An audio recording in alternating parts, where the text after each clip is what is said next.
Hi there, I'm Danny Flexen. Welcome to the latest edition of SecondsOut ReFLEXions, a weekly look back at the boxing action of the weekend. We're here every Monday, 4:30 p.m, and I feel a bit like I'm doing a Christmas speech or a special Christmas message with the tree in the background. It also looks wonky, like it's about to fall over, but I promise you it's not. It's just the angle of the laptop as I'm filming this. But let's get on to more important issues than my not wonky Christmas tree. And that is the also not wonky, neat segue there, Anthony Joshua, who looked somewhat back to his aggressive gunslinging best, albeit quite measured in the approach against Kubrat Pulev, IBF mandatory challenger at the weekend. Joshua got him out of there, was it round 9, I believe? 10, 9, 10. I should have checked this before I went on, but I did watch the fight. And I remember predicting on ReFLEXions last week that it would be between rounds 8 and 10. So it was definitely either 9 or 10 because I know I got it right. Don't forget things like that when you've got a big ego. And just did everything asked of him, really. Pulev, as many expected, style-wise, was very suited to Joshua. Came forward in straight lines, quite ponderous, one-paced. Good jab, good technical skills, moved his head pretty well. Tucked up pretty well, but just generally not quick enough, not sharp enough to deal with someone with blessed with Joshua's athleticism and power. It looked like Joshua could have got him out of there a lot earlier in the fight, certainly hurt him throughout, but took his time, stayed disciplined, everything was off the jab, timed his shots well, his power shots, particularly the right uppercut, which was very damaging for the entirety of the fight. And just, yeah, it was a dominant performance, an impressive performance from Joshua against a veteran fighter who had only previously lost to a peak or near peak Vladimir Klitschko. So definitely lots to like in that. And after the fight, talk immediately turned to the undisputed showdown, or the potential undisputed showdown between Joshua and fellow Brit Tyson Fury. The WBO appeared to have thrown a spanner into those works subsequently, in that they've said they want Joshua to face his WBO mandatory challenger, Alexander Usyk, next. And if he doesn't, they plan to strip him of the belt. It's an interesting one because a lot of people are already talking about Usyk potentially fighting Joe Joyce, who's WBO number 2, Usyk number 1, for that vacant strap. But will Joshua's need or desperation to be an undisputed champion scupper the idea of him against Fury being next up? The problem is that obviously Fury's WBC champion, so without a Fury fight, Joshua can't be undisputed regardless. But does it matter more to him to have all 4 major sanctioning body belts than it does to face Fury next up? Because if he fights Usyk next instead, A, he could lose, of course, and the undisputed fight for him will be gone forever. But also, even if he doesn't lose, Fury could lose his next fight, whoever he has to face while he's waiting for Joshua. Or even if neither of them lose, it might be harder to make a deal between the parties than it is right now. We were told 6 months ago, I think now, or around that an agreement had been reached in principle for a 2-fight deal between Joshua and Fury. Obviously, with all the belts on the line, I guess that would need to be renegotiated to an extent if one of those belts dropped out of the equation, but probably not too much. So it seems like they're as close to a deal for those 2 guys to fight as they've ever been. Do they want to risk that kind of fragile agreement between the parties by taking interim fights? I'm not sure. And I'm not sure for Fury, who's already won most of the belts when he beat Klitschko on that famous night in Germany, cares that much about having every belt. I think he just wants to fight Joshua to prove to any remaining doubters that he is the number 1 heavyweight in the world. And, by virtue of that, also the number 1 heavyweight in Britain, of course, because they're both British. It's nice to have some heavyweights to brag about in Britain, especially 2 at the same time. And then you've got Joe Joyce coming hot on the heels as well. But yeah, that aside, I really want to see it next. I think you have to grasp the nettle. I think, we've all endured a 2021 with not a lot of, a 2020 with not a lot of marquee fights, predominantly because of the pandemic. And I think boxing could do with a real comeback year in 2021. You've got 2 Brits the same weight, both, number 1 and number 2, whichever way round you have it in their weight class. If they don't fight it'll be worse than if, you know, Kell Brook and Amir Khan never fight, because I'm not sure they were ever number 1 and 2 in the same weight class at the same time. So it needs to happen sooner rather than later. Joshua looks as good as he ever has. I think it's fair to say we know what his flaws are now. They were exposed or underlined even by Andy Ruiz Jr. in their first fight. They haven't been completely eradicated, but his approach has changed to kind of, you know, minimise the risks associated with those flaws. And as for Fury, he's never looked better than his rematch destruction of Deontay Wilder. So let's strike while the iron is hot. I think I've used quite a lot of cliches already, grasping nettles and such like. But we want to see them fight each other as soon as possible. And although I think Usyk deserves his shot, he cleaned up at cruiserweight, so by WBO rules, he slipped straight into that mandatory position. He's also proved he belongs at heavyweight now with that hard-fought win over Derek Chisora. I'm not sure how fussed Usyk would be to fight for a vacant belt against Joe Joyce, who, you know, he's beaten in the amateurs. And then he'll bring a belt into the equation for an eventual undisputed showdown with the Joshua Fury winner, or the Joshua Fury rematch winner, if it is indeed a 2-fight deal. That, to me, seems to work out better for Usyk, and it will get a bigger purse when he brings a belt into the eventual showdown, if he gets past Joyce. And he'll fancy himself to beat someone that he's defeated in the amateurs, who's not, to be fair, so far as a pro, proven himself to be the same caliber as Joshua or Fury. So it kind of seems to work out with everyone being happy, except potentially Joshua, who may want all the belts and not want to give up any of his titles. It remains to be seen. We obviously heard from him straight after the Pulev fight, seeming willing and able to fight Fury next.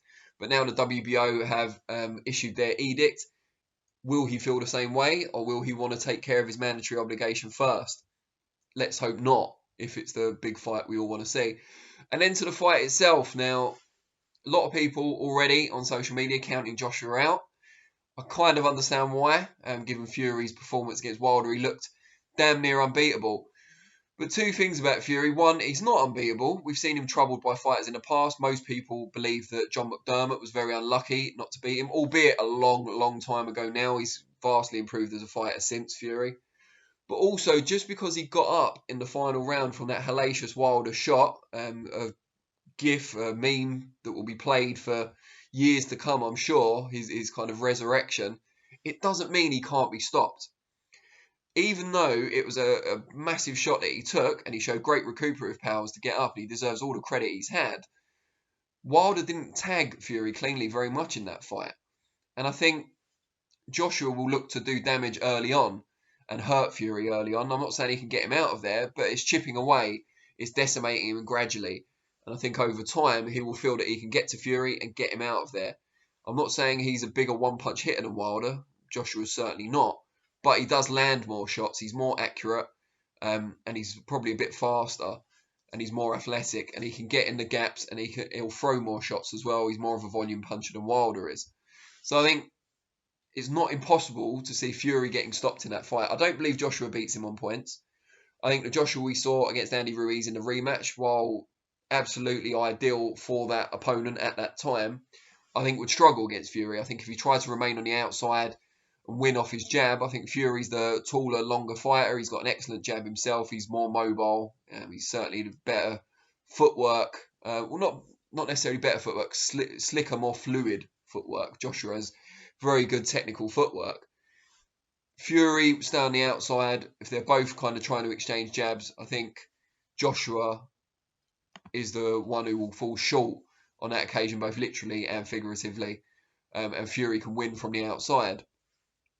What Joshua would need to do against Fury is to be aggressive, to mix it up, similar to how he did against Pulev. Not be reckless, not go in crazy and leave himself open to counters. I thought at one point in the 7th round, Pulev actually hurt Joshua, albeit briefly, with a right hand. So he does need to be careful. Fury's not the biggest puncher in the world. He doesn't punch his weight. I think that's fair to say, despite what he did to Wilder. That was more of a breaking down physically and mentally effort from him. But he can hit you and hurt you, and Joshua can be hurt. We've seen him hurt on a few occasions by not huge punches. So the difference between Fury and someone like Klitschko when he fought Joshua as well, Vladimir Klitschko let Joshua hang around for a round and a half while he was still while he was letting the kind of smoke clear and the Tweety birds disappear. Do you know what I mean? He was in trouble or he should have been in trouble for a round and a half. But Klitschko had neither the timing, perhaps, given his advanced age, or the inclination, given his natural or inherent caution, to finish Joshua off. I think Fury, if he manages to get Joshua in the same extent of trouble as Klitschko did, wouldn't be so shy about steaming in to finish the job.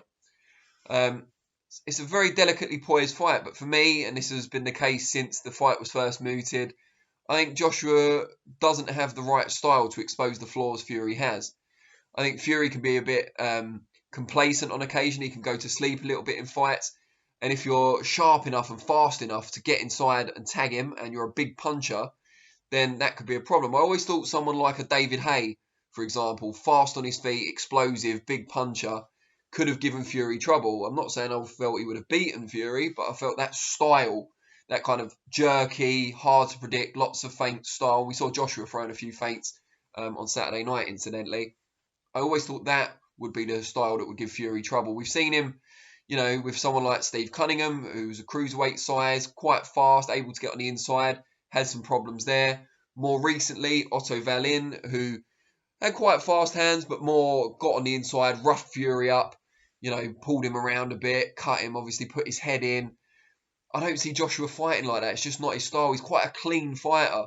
He's not someone who gets inside and roughs opponents up and puts constant pressure on him. He pressures well with his jab and with his footwork, but not necessarily that kind of constant work rate like a Joe Joyce. Again, I think Joe Joyce would give Tyson Fury a hard night, albeit fall short ultimately, but give him a hard night because he's constantly there. He can ride shots and he can get inside and he can just keep throwing and throwing and throwing. And he's a very big man. Joshua, I don't think, has that style to trouble Fury in that way, whereas Fury, with his fast hands, his mobility, his unpredictability, and his confidence, his swagger, I think all of that will be too much for Joshua, and I think he'd beat him either on a late stoppage or by points, clearly on points. But hey, what do I know? We all want to see the fight so that we don't have to guess what's going to happen or predict what's going to happen. We can actually watch it for ourselves unfold in what would be the biggest fight, certainly money-wise, and in terms of status possibly in British boxing history. So hopefully the fight gets made. I'd rather see, if these are the only choices, I'd rather see Joshua vacate the WBO belt, let Usyk and Joyce fight for it, and then fight Fury spring next year in their first fight and maybe squeeze the rematch in before the end of 2021. But I want to know what you guys think. So do you think Joshua should drop the WBO belt if that's his only option? Either that or, Usyk or Fury. So which one of those should he fight next? Also, how do you see a Joshua-Fury fight going? Be as detailed as you want. And last of all, let us know your thoughts about Joshua's performance against Pulev at the weekend. And also the undercard, because I haven't had time to touch upon that here. Some good wins for the likes of Martin Bakole and Hughie Fury on there. And a very controversial draw for Florian Marcoux on his Matchroom debut. Let us know what you think about the undercard too, and I'll respond to some of the comments. I'll be back on Thursday for FLEXpectations, 4:30 PM, to look ahead to Gennady Golovkin's return to the ring, and of course Canelo Alvarez against Callum Smith. And the Hennessy Sports Show, headlined by a domestic cracker, which I nearly forgot, between Craig Richards and Shakan Pitters for the British light heavyweight title, which I think will be a really, really good fight, actually. And I'll also be back for the next ReFLEXions, Monday at 4:30 PM. Really appreciate your time, as always, and thus ends my Christmas message. Cheers.